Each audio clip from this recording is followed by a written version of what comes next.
Welcome to మన TV. ముందుగా headlines చూద్దాం. చంద్రబాబుని నమ్మడం అంటే చంద్రముఖిని నిద్రలేపడమే అన్న సీఎం జగన్. లకలక అంటూ రక్తాన్ని పీల్చుతున్నాడంటూ ఘాటు వ్యాఖ్యలు. చంద్రబాబుకు ఓటేస్తే పథకాలన్నీ ఆగిపోతాయన్న సీఎం. పెదకూరుపాడు బహిరంగ సభలో మాట్లాడిన వైసీపీ అధినేత.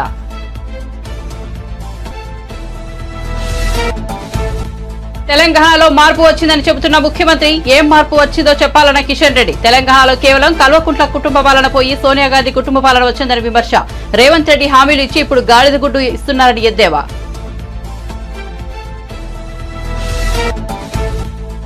ప్రకాశం జిల్లా మార్కాపురంలో ప్రజాగలం సభ. టీడీపీ ఎప్పుడు పేదల పక్షమేనన్న చంద్రబాబు. తాము అధికారంలోకి రాగానే ఇంటి వద్దనే పెన్షన్ ఇస్తామని హామీ. పెన్షన్ల కోసం వృద్ధులను బ్యాంకులకు తిప్పుతున్నారని ఆగ్రహం.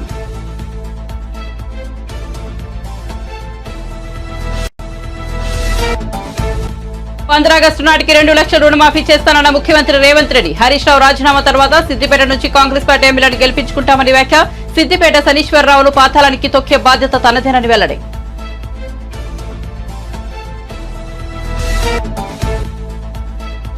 ఏలూరు జిల్లా కైకలూరులో వారాహి విజయబేరి సభ. హాజరైన Pawan Kalyan land titling act కాదు, జగన్ గ్రాబింగ్ యాక్ట్ అంటూ వ్యాఖ్యలు. అసెంబ్లీలో చర్చ జరగకుండానే చట్టం తెచ్చారని ఆరోపణ.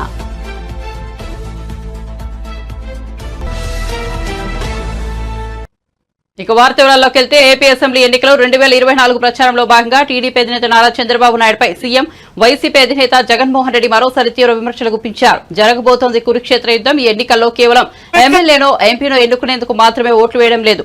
మీరు వేసే ఓటు ఇంటింటి భవిష్యత్తుకు, పథకాల కొనసాగింపును నిర్ణయించబోతోంది. ఈ ఎన్నికల్లో జగన్ కు ఓటు వేస్తే పథకాలన్నీ కొనసాగుతాయని, పొరపాటున చంద్రబాబుకు ఓటేస్తే పథకాలన్నీ ముగింపుతాయని అన్నారు. మళ్లీ మోసపోవడమేనని ఆలోచించాలని ప్రతి ఒక్కరిని కోరుతున్నానని తెలిపారు. చంద్రబాబు చరిత్ర చెబుతున్న సత్యం ఇదేనని గుర్తించాలని కోరుకుంటున్నారన్నారు. సాధ్యం కాని రీతిలో ఆయన ఇచ్చిన హామీలో అర్థం ఇదేనని గుర్తించాలని అందరినీ కోరుతున్నారని చంద్రబాబు నాయుడుపై విమర్శలు గుప్పించారు. 14లో ఏం చెప్పాడో 2014 నుంచి 19 మధ్య ఆయన అధికారంలో ఉండగా ఎంతటి మోసము, ఎంతటి దగా చేశాడో మీరే చూడండి అని చెప్పి సందర్భంగా అడుగుతా ఉన్నా. ఇది గుర్తుందా అక్క? ఇది గుర్తుందా అక్క? అన్న ఇది గుర్తుందా? అన్న ఇది గుర్తుందా? ఇది 2014లో ఇదే ముగ్గురు కూటమిగా ఏర్పడి ఇదే చంద్రబాబు నాయుడు గారు సంతకం పెట్టి ముఖ్యమైన హామీలు అని అంటూ మీ ప్రతి ఇంటికి 2014లో ఎన్నికల వేళ మీ ప్రతి ఇంటికి పంపించాడు. నేను మిమ్మల్ని అడుగుతా ఉన్నా, ఈ ముఖ్యమైన హామీలను, ఈయన సంతకం పెట్టి పంపించిన ఈ హామీలను, ఇందులో చెప్పినవి ఒకటంటే ఒకటైనా కూడా ఆయన చేశాడా అని నేను మిమ్మల్ని అడుగుతాను. మీరే సమాధానం చెప్పండి అని అడుగుతా ఉన్నా. అప్పట్లో గుర్తున్నాయా? వారు ఈ హామీలు ఇవ్వడమే కాకుండా మీ ప్రతి ఇంటికి సంతకం పెట్టి పంపించడమే కాకుండా అప్పట్లో వారు ఈటీవీలో, అప్పట్లో వారి ఏబిఎన్లో, అప్పట్లో వారి టీవీ5లో అడ్వర్టైజ్మెంట్లతో ఊదరగొట్టారు. గుర్తుందా? మీకు రుణమాఫీ చేశాడా? 4,205 కోట్ల రూపాయలు పొదుపు సంఘాల రుణాలు ఒక్క రూపాయైనా రద్దు అయిందా అని అడుగుతా ఉన్నా మీ అందరితో కూడా. గట్టిగా 2 చేతులు పైకెత్తాలి. ఇలా అర్హులందరికీ 3 సెంట్ల స్థలం కట్టుకునేందుకు పక్కా ఇల్లు అన్నాడు. నేను అడుగుతా ఉన్నాను, రుణాలు మాఫీ అన్నాడు. జరిగింది. చేసిన తర్వాత ఈ 2014లో ఈ ముఖ్యమైన హామీలంటూ మీ ఇంటికి పంపించిన వీటిలో నమ్మవచ్చా? నమ్ముతారా అన్నా? మన వ్యవసాయము, మన హాస్పిటల్ను మెరుగుపడాలన్నా, పడాలంటే ఏం చేయాలి?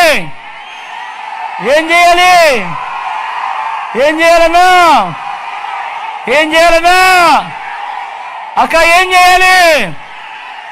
2 ఓట్లు, 2 బటన్లు ఫ్యాన్ మీద నొక్కాలి.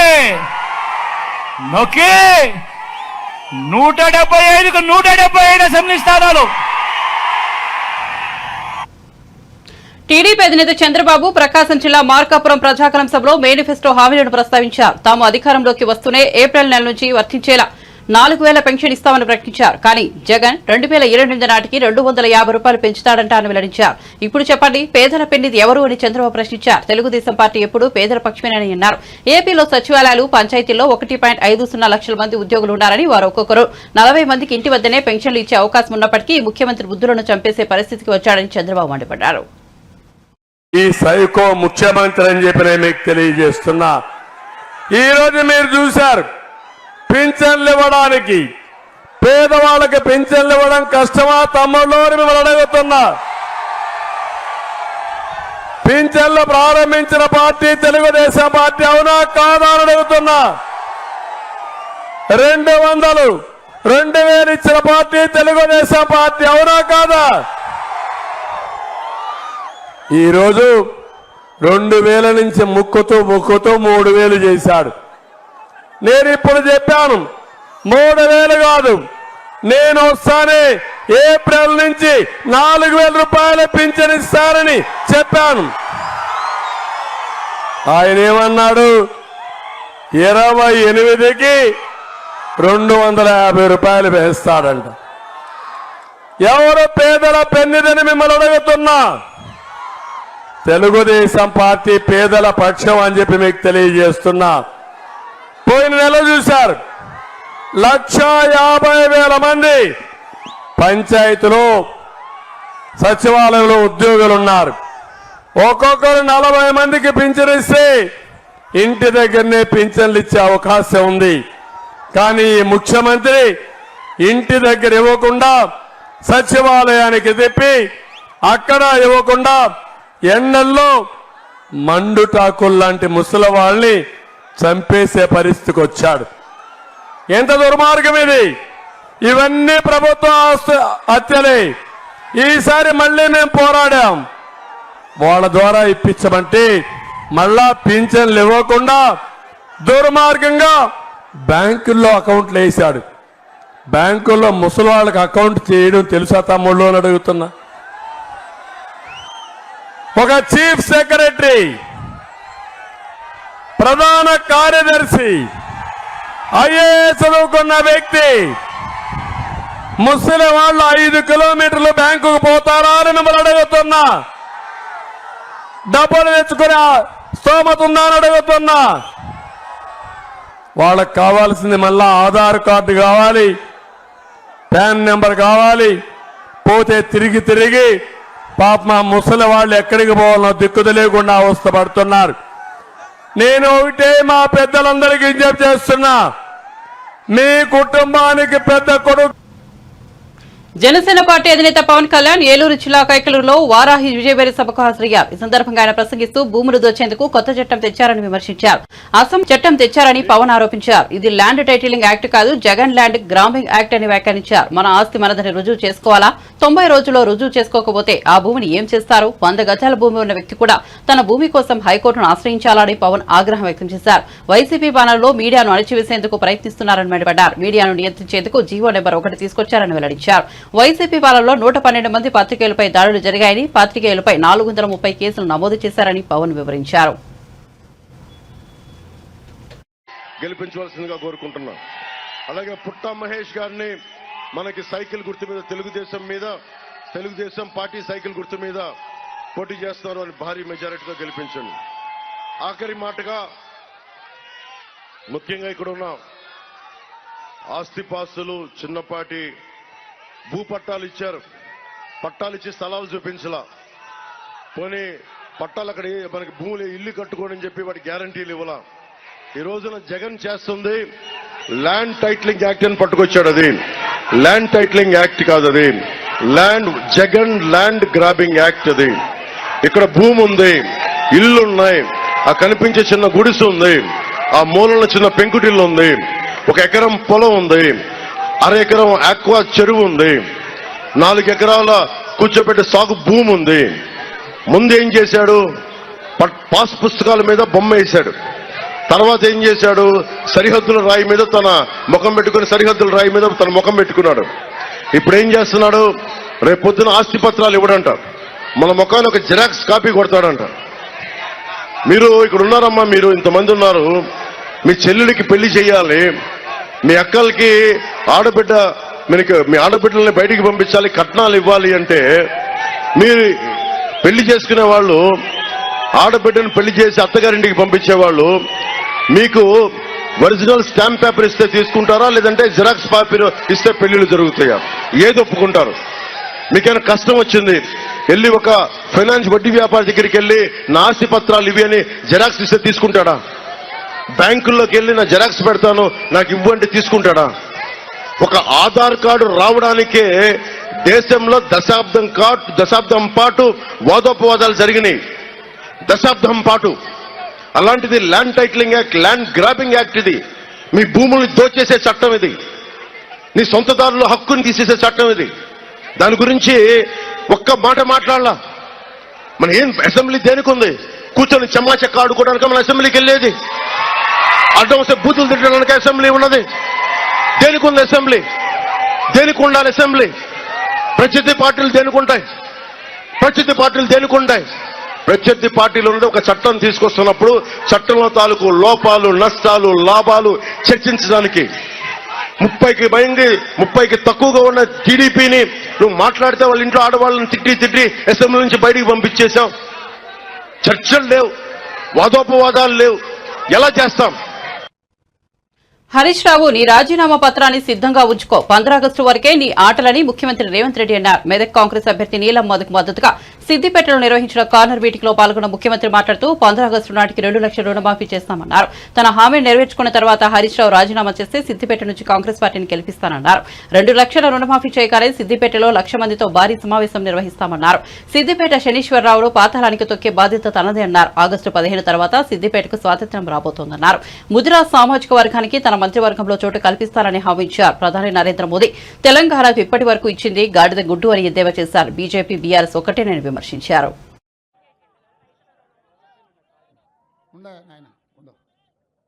ఇవాళ మీ ద్వారా ఇప్పుడే మరి మా వాళ్ళు చెప్తారు ఏమని, క్యాంప్ ఆఫీస్లో హరీష్ రావు ఉన్నాడని. ఆయనకు ఒకటే మాట చెప్తున్నా, నేను 15 ఆగస్టు లోపల 2 లక్షల రైతు రుణమాఫీ చేస్తా అన్నాడు. ఆయన నువ్వు చేయలేవు అన్నాడు, నేను చేస్తా అన్నా.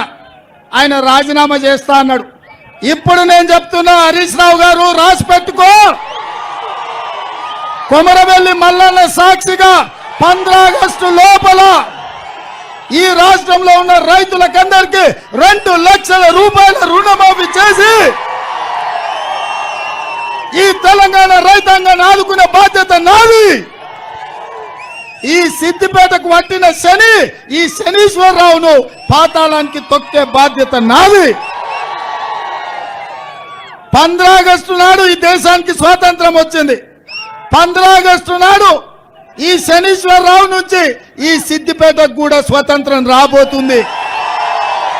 15 ఆగస్టు నాడు తెలంగాణ రైతాంగానికి రుణాల నుంచి విముక్తి కలిగి బ్యాంకుల నుంచి స్వతంత్రం రాబోతుంది. అవునా? కాసుకో హరీష్ రావు, కాసుకో. 15 ఆగస్టు వరకే నీ ఆటలు, నీ పప్పులు సిద్దిపేట గడ్డ మీద. మళ్ళా వస్తా, సిద్దిపేటకు కొత్త ఎమ్మెల్యేను గెలిపిస్తా. నువ్వు రాసుకో. 15 ఆగస్టు నాడు మీడియా మిత్రులారా రాసుకోండి. రుణమాఫీ చేసి మళ్ళా ఇదే చౌరస్తాల పాత బస్టాండ్ల సమావేశాన్ని పెడతా. రైతులతో 1,00,000 మందితో ఇక్కడనే పెడతా. 2 లక్షల రుణమాఫీ చేసి 1,00,000 మందితో ఇదే చౌరస్తాలు మళ్ళా సమావేశం పెడతా. రైతు రుణమాఫీ చేసి. హరీష్ రావు రాజీనామా సిద్ధంగా రాసి పెట్టుకో. నీ లెక్క, నీ పత్రం మొత్తం అంతా తేలుస్తా. ఇక ఈయనది ఇట్లా, ఇక ఆయన అట్లా. మోడీ గారు నిన్ననే మెదకు వచ్చిపోయాడు. ఆయన పాపం రఘునందన్ రావు గారు రోజు కేసీఆర్ మాట్లాడే స్పీచ్ల కాగితం జిరాక్ తీసుకుపోయి ఆయనకి ఇచ్చినట్టున్నాడు. కాపు నేతగా పేరుగాంచిన ముద్రగడ పద్మనాభం వైసీపీలో చేరిన సంగతి తెలిసిందే. జగన్ సమక్షంలో వైసీపీలో చేరిన ముద్రగడ ఆ మరుక్షణం నుంచే పక్కా వైసీపీ నేతగా మారిపోయారు.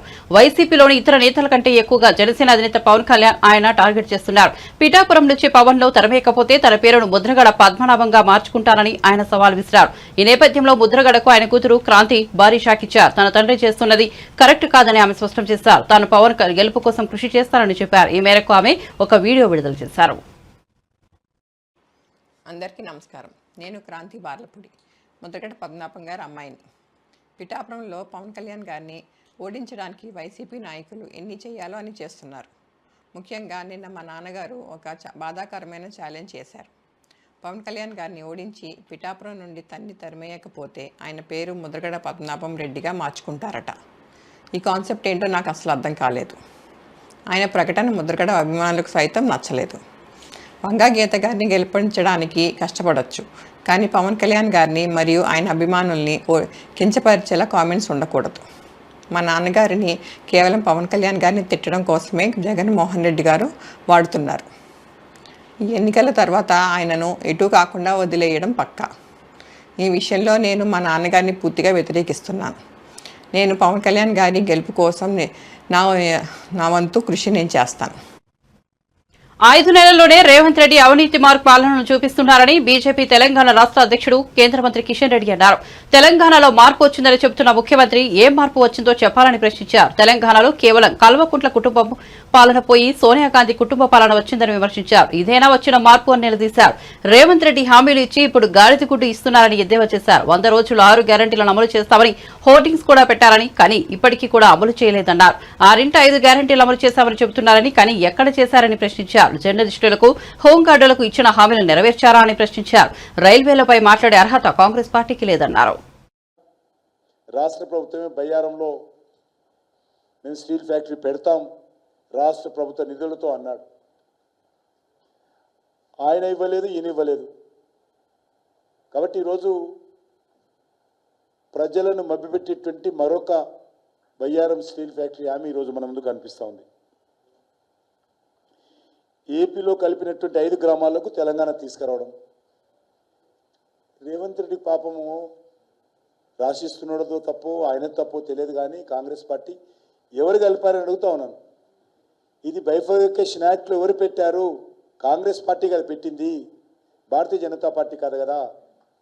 మీరే కదా బైఫర్కేషన్ యాక్ట్లో పెడితే 2014 ఎన్నికల ప్రణాళికలో కూడా కేసీఆర్ దీన్ని తీవ్రంగా విమర్శిస్తూ మేనిఫెస్టోలో పెట్టాడు. మా గ్రామాలు అన్యాయంగా తీసుకుపోయి అందరికి ఇచ్చారని. అప్పటికి బీజేపీ ప్రభుత్వం రాలా. మరి ఈరోజు మళ్ళీ ఏదో హామీ ఇస్తున్నారు కొత్తగా. రామగుండం మనుగురు కొత్త రైల్వే 3600 కోట్ల రూపాయలతో 200 కిలోమీటర్ల పొడవున చేపట్టినటువంటి ప్రాజెక్టుకి ఇప్పటికే కేంద్ర ప్రభుత్వం ఫైనల్ లొకేషన్ సర్వే పూర్తి చేస్తున్నాం. దాన్ని బట్టి మేము ఫాలో చేస్తున్నా. నేను ఇలా ఏదో కొత్తగా ఇస్తున్నట్టు, ఏదో ఇస్తామన్నట్టు రైల్వేల గురించి మాట్లాడే నైతిక హక్కు లేదు వీళ్ళకు. మాట్లాడుతూ ఉన్నాడు. నరేంద్ర మోడీ గారి ప్రభుత్వం వచ్చిన తర్వాత వరంగల్లో ఎల్కుర్తి గ్రామంలో మేమే ఆల్రెడీ క్యాబినెట్ అప్రూవల్ అయింది. ఆల్మోస్ట్ ఫైనల్ క్యాబినెట్లో ఫైనల్ అయిపోతే అది వచ్చేస్తుంది. నేషనల్ ఏవియేషన్ యూనివర్సిటీ అంటారు. కేంద్ర ప్రభుత్వం హైదరాబాద్లో ఈ దేశంలోనే మొట్టమొదటి civil aviation research organization CARO సంస్థను మంజూరు చేశాం, నిధులు కేటాయించాం. ఇన్స్టిట్యూట్ ఆల్రెడీ నిర్మాణం పని పూర్తయిపోయింది. ప్రధానమంత్రి గారు స్వయంగా పూర్తి చేశారు.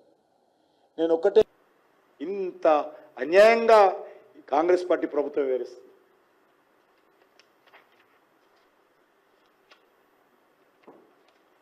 ఆగస్టు 15 రైతు రుణమాఫీ మీరు చెప్పిందే రోజు. డిసెంబర్ 9 మా సోనియమ్మ జన్మదినం రోజు రైతుల 2 లక్షల రుణం మాఫీ చేస్తామని ఈరోజు కాకమ్మ కబుర్లు చెప్తా ఉన్నారు. ఏపీలో పింఛన్ల పంపిణీ కోసం వైసీపీ సర్కార్ అనుసరిస్తున్న విధానంపై ఏపీపీసీసీ చీఫ్ వైఎస్ షర్మిల మండిపడ్డారు. పింఛన్ల పంపిణీ పేరుతో వృద్ధుల ప్రాణాలతో జగన్ ప్రభుత్వం చెలగాటమాడుతోందని దుయ్యబట్టారు. ప్రతి నెల ఇంతమందిని చంపాలని లక్ష్యంగా పెట్టుకున్నారా అని ఆగ్రహం వ్యక్తం చేశారు. కడపలో నిర్వహించిన మీడియా సమావేశంలో ఆమె ఈ వ్యాఖ్యలు చేశారు. పార్టీ వైఎస్ఆర్సీపీ నవరత్నాలు అని 5 సంవత్సరాలు ప్రభుత్వంలో ఉన్న పార్టీ వైఎస్ఆర్సీపీ నవరత్నాలు అని 5 సంవత్సరాల క్రితం వాళ్ళు రిలీజ్ చేసిన మేనిఫెస్టోలో అనేక అంశాలు ఫుల్ఫిల్ చేయకపోవడంతో కాంగ్రెస్ పార్టీ నవరత్నాలను ప్రశ్నిస్తూ నవ సందేహాలు అని మేము రోజుకొక అంశం తీసుకొని మాట్లాడడం జరుగుతుంది. నిన్న బిడ్డల ఉద్యోగాల గురించి మాట్లాడాం. ఈరోజు ఎంప్లాయీస్ పడుతున్న కష్టాల గురించి మాట్లాడదలుచుకున్నాం. ఈరోజు మన రాష్ట్రంలో ప్రభుత్వ శాఖలో ఉన్న ప్రభుత్వ ఉద్యోగస్తులు 6 లక్షల పైనే. మరి అంతమంది ఉన్న ఈ ప్రభుత్వ శాఖ ఉద్యోగస్తులు బాగా చూసుకోవాల్సిన బాధ్యత ప్రభుత్వానిది కాదా? ఈ ప్రభుత్వ తీరు ఎంత బాధాకరంగా ఉంది అంటే మంత్రులు కూడా ఈరోజు ఉద్యోగస్తులను చిన్న చూపు చూస్తూ ఏదో వాళ్ళు దానం పడేస్తే వీళ్ళు తీసుకోవాలి అన్నట్టు మోకాలొంగి వీళ్ళ ముందు బ్రతకాలి అన్నట్టుగా వ్యవహరిస్తున్నారు. బహిరంగంగానే ఇలాంటి బొత్స లాంటి వాళ్ళు మినిస్టర్ల హోదాలో ఉండి కూడా ఇలాంటి కమెంట్లు చేస్తున్నారు అంటే ఇక వీళ్ళ తీరు వీళ్ళ యాటిట్యూడు ఎంత ఘోరంగా ఉందో ఉద్యోగస్తులకే కాదు ప్రజలందరూ కూడా అర్థం చేసుకోవాల్సిన అవసరం ఉంది. వారి గొంతుని నొక్కేస్తూ వారి హక్కులని కాలరాస్తూ ఈరోజు ప్రభుత్వం వ్యవహరిస్తున్న తీరు దారుణం. ఇన్ని సంవత్సరాలుగా జగన్మోహన్ రెడ్డి గారు అమలు చేస్తానని చెప్పి కూడా ఇన్ని సంవత్సరాలుగా వాళ్ళు మాకు సిపిఎస్ వద్దు మాకు ఓపీఎస్ఏ కావాలి అని వాళ్ళు ఇంతగా అడుగుతున్నా వాస్తవానికి కొట్లాడుతున్నా పదే పదే ఈ అంశాన్ని లేవనెత్తుతున్నా ప్రభుత్వం మొండి వైఖరి వల్ల ఈ రోజు వరకు వాళ్ళను తిప్పించుకుంటున్నారు తప్పితే వాళ్ళ మొర వినింది లేదు, ఆలకించింది లేదు. మరి 5 సంవత్సరాలు ప్రభుత్వంలో ఉన్నారు. మరి 5 సంవత్సరాలుగా వాళ్ళ డిమాండ్స్లో ఏ ఒక్కటైనా మీరు నెరవేర్చారో లేదో ప్రభుత్వం సమాధానం చెప్పాలి. పోనీ ఒక్క విషయంలోనైనా మీరు వాళ్ళ తరపున నిలబడ్డారా? కనీసం వాళ్ళకు టీఏడిఏలు కూడా మీరు ఇవ్వటం లేదు.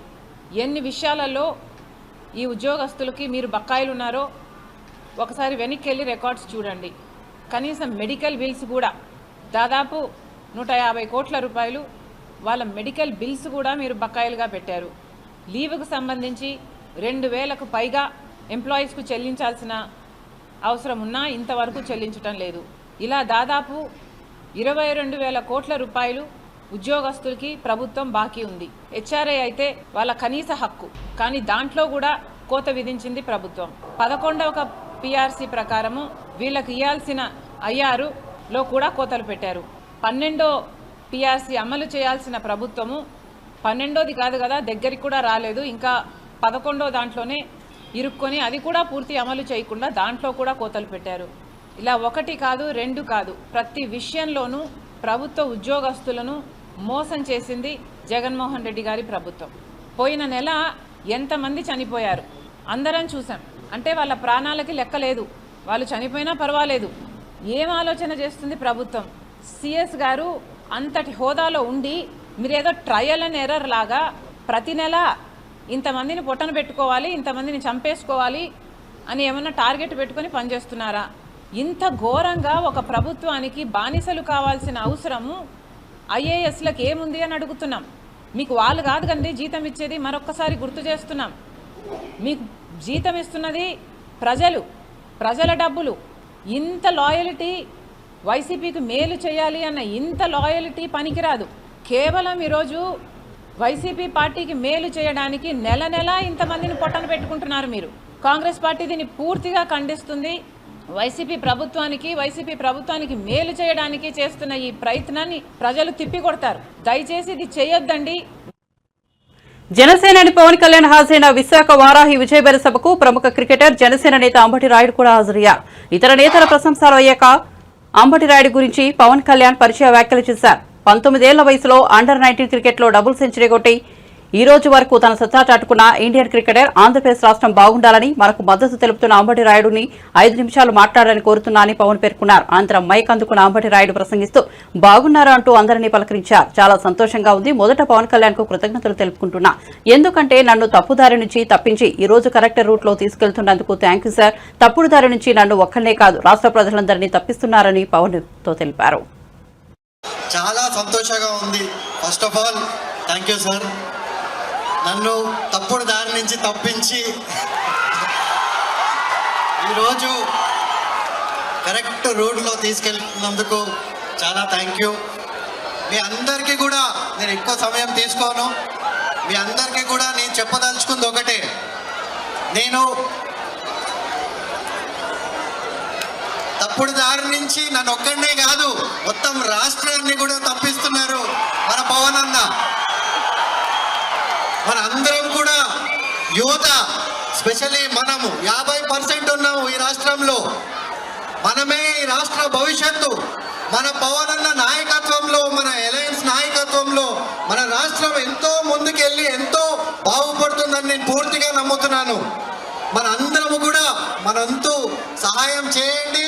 మీరందరూ కూడా కసితో ఈ అవకాశాన్ని పూర్తిగా వినియోగించుకుని ఆ వైసీపీ అరాచకాన్ని అందరూ కూడా సమాప్తం చేయాలి. ఈ ఎలక్షన్ అందరికీ కూడా ఒక గోల్డెన్ ఆపర్చునిటీ. స్పెషల్లీ వైజాగ్ మీరు ఒక ట్రెండ్ సెట్ చేయాలి. ఎందుకంటే ఇది ఒక పెద్ద మహానగరం కాబోతుంది. స్పెషల్లీ అలయన్స్లో బీజేపీ సపోర్ట్తో ఎన్నో మంచి పెద్ద ప్రాజెక్టులు కూడా వస్తాయి. మనకంతా మీ అందరికీ కూడా ఉపాధి అవకాశాలు, ఇండస్ట్రీసు, మనందరి భవిష్యత్తు కూడా నంబర్ 1గా ఉండబోతుందని నేను పూర్తిగా నమ్ముతున్నాను. అదే కాకుండా వైసీపీలో నేను 7 నెలలు స్టేట్ మొత్తం పర్యటించాను. ప్రతి చోట తిరిగాను, ప్రతి పల్లెకు కూడా వెళ్ళాను. అక్కడ ఎన్నో సమస్యలు చూశాను. దానికి పరిష్కారం వాళ్ళతో అవ్వదు. అక్కడ బానిసత్వం తప్పితే ఇంకేమీ లేదు. పూర్తి అరాచకం. ఒకటే ఒక రాజు మొత్తం అందరినీ ఆయన కాలి కింద పెట్టి, ఈ రాష్ట్రాన్ని ఆయన కాలి కింద పెట్టి బానిసత్వానికి గురి చేస్తున్నాడు ఈరోజు. దాని నుంచి మన అందరం కూడా కలిసి ఒకటయ్యి ఈ రాష్ట్రాన్ని ముందుకు తీసుకుని వెళ్ళాలి. ప్రతి ఒక్కరం మన రాష్ట్రము, ఆంధ్ర రాష్ట్రం ఎంతో ప్రోగ్రెసివ్ స్టేట్.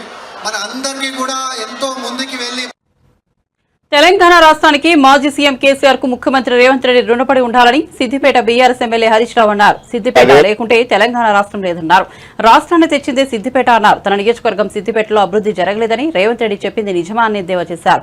తెలంగాణ రావడానికి కారణమే కేసీఆర్ అన్నారు. ముఖ్యమంత్రి రేవంత్ రెడ్డి సవాల్ను తాను స్వీకరిస్తున్నానని హరీష్ రావు పేర్కొన్నారు. కాంగ్రెస్ పార్టీ ఇచ్చిన 6 గ్యారంటీలను అమలు చేయండి, రుణమాఫీని అమలు చేయండి. 6 గ్యారంటీలు, రుణమాఫీ అమలు చేస్తే తాను తప్పకుండా రాజీనామా చేస్తానని ముఖ్యమంత్రి సవాల్పై స్పందించారు. సిద్దిపేటకు రైలు తెచ్చింది బీఆర్ఎస్, సిద్దిపేటకు ఐటీ హబ్ తెచ్చింది బీఆర్ఎస్. ఇక సిద్దిపేట అభివృద్ధి కాలేదని పచ్చి అబద్ధాలు మాట్లాడితే జనం నమ్మాలా? అన్నింటికంటే మించి తెలంగాణ రాష్ట్రాన్ని తెచ్చింది కూడా సిద్దిపేట కదా. తెలంగాణ ఉద్యమానికి కేసీఆర్ బయలుదేరితే ఆశీర్వదించి ఆనాటి సీమాంధ్ర శక్తులను ఎన్ని కుట్రలు చేసినా వాటిని తిప్పికొట్టి కేసీఆర్ను అందించింది ఈ సిద్దిపేట. అక్కడి నుంచే తెలంగాణ వచ్చింది. ఇవాళ తెలంగాణ రావడానికి కారణం కేసీఆర్, తెలంగాణ రావడానికి కారణం మన సిద్దిపేట. సిద్దిపేట ప్రజల చైతన్యమే ఇవాళ తెలంగాణ పార్టీని పుట్టించింది. ఇవాళ రేవంత్ రెడ్డి ముఖ్యమంత్రి అయిందంటే కూడా అది సిద్దిపేట పుణ్యమే. సిద్దిపేట లేకుంటే తెలంగాణ ఉద్యమం లేదు, తెలంగాణ ఉద్యమమే లేకపోతే ఇవాళ తెలంగాణ రాష్ట్రమే లేదు. తెలంగాణ రాష్ట్రమే లేకుంటే రేవంత్ రెడ్డి ముఖ్యమంత్రి అయ్యేవాడే కాదు. గదే చంద్రబాబు నాయుడు అడుగులకు అడుగులొత్తుకుంటా ఆంధ్రలో మోచేతి నీళ్లు దాక్కుంటా బతుకుతుండేన. ఇవాళ సిద్దిపేటకు, కేసీఆర్ కు రేవంత్ రెడ్డి రుణపడి ఉండాలి. సిద్దిపేట లేని కేసీఆర్ లేడు, కేసీఆర్ లేని సిద్దిపేట లేదు. జీవితాంతమైన రుణపడి ఉండాలి. ఆయన వల్లనే ఇలా తెలంగాణ వచ్చింది. రేవంత్ రెడ్డి గారికి మతిమరుపు వ్యాధి కూడా ఉన్నట్టున్నది. ఎందుకంటే గత 10 ఏళ్ళు ఏం మాట్లాడిండేనా ఇదే రేవంత్ రెడ్డి గారు, అభివృద్ధి అంతా మెదక్ జిల్లాకేనా, మొత్తం మెదక్ జిల్లానే అభివృద్ధి జరుగుతుందని కొన్ని 100 సార్లు మాట్లాడిండు, ప్రశ్నించిండు. ఇప్పుడేమో అభివృద్ధి జరగలేదు అంటాడు. మరి ఏది నిజం? నిన్నటిదాకా అభివృద్ధి అంతా మెదక్ జిల్లాకే అని కొన్ని 100 సార్లు నువ్వు ప్రశ్నించింది నిజమా? ఇవాళ అభివృద్ధి జరగలేదని నిన్న ఈ చౌరస్తాలో మాట్లాడింది నిజమా? ఏది నిజం? నువ్వు మొన్నటిదాకా మాట్లాడింది మర్చిపోయినట్టు, కొంత మతిమరుపు వ్యాధి ఉన్నట్టుంది. రేవంత్ రెడ్డి ముఖ్యమంత్రి హోదాలో దిగజారుడు రాజకీయాలు చేస్తున్నారని బీజేపీ రాజ్యసభ సభ్యుడు లక్ష్మణ్ అన్నారు. రిజర్వేషన్లపై కావాలనే ప్రజలను తప్పుదారి పట్టిస్తున్నారన్నారు.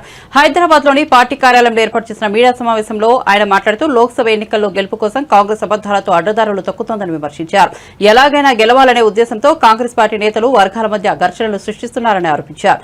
అంబేద్కర్ ను కాంగ్రెస్ పార్టీ పలుమార్లు అవమానించిందని విమర్శించారు. ఆయన చేసిన రిజర్వేషన్ ప్రతిపాదనలు నెహ్రూకు నచ్చలేదని అందుకే అంబేద్కర్ ను ఓడించారన్నారు. బీజేపీ అధికారంలోకి వచ్చాక అంబేద్కర్ కు గౌరవాన్ని పెంచినట్లు తెలిపారు. దళితులు ఆదివాసీలకు అధికారం అందించిన ఘనత తమ పార్టీకి దక్కిందన్నారు. ముఖ్యమంత్రి రేవంత్ రెడ్డికి చిత్తశుద్ది ఉంటే ఫోన్ ట్యాపింగ్ కేసును నిగ్గు తేల్చాలని డిమాండ్ చేశారు.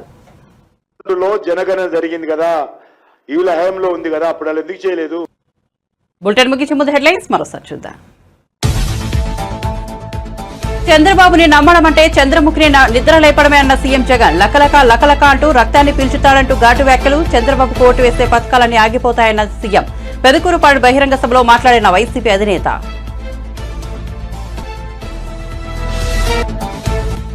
తెలంగాణలో మార్పు వచ్చిందని చెబుతున్న ముఖ్యమంత్రి. ఏం మార్పు వచ్చిందో చెప్పాలన్న కిషన్ రెడ్డి. తెలంగాణలో కేవలం కల్వకుంట్ల కుటుంబ పాలన పోయి సోనియా గాంధీ కుటుంబ పాలన వచ్చిందని విమర్శ. రేవంత్ రెడ్డి హామీలు ఇచ్చి ఇప్పుడు గాడిద గుడ్డు ఇస్తున్నారని ఎద్దేవా.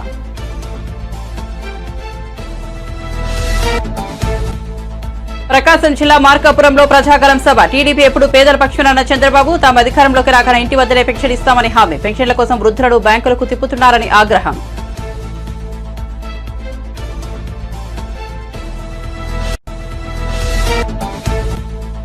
ఆగస్టు నాటికి 2 లక్షల రుణమాఫీ చేస్తానన్న ముఖ్యమంత్రి రేవంత్ రెడ్డి. హరీష్ రావు రాజీనామా తర్వాత సిద్దిపేట నుంచి కాంగ్రెస్ పార్టీ ఎమ్మెల్యేని గెలిపించుకుంటామని వ్యాఖ్య. సిద్దిపేట శనీశ్వరరావును పాతాళానికి తొక్కే బాధ్యత తనదేనని వెల్లడి.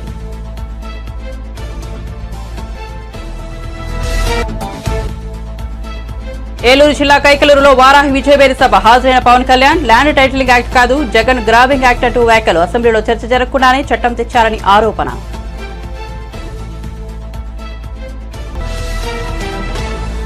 కోసం చూస్తూనే ఉండండి మన టీవీ.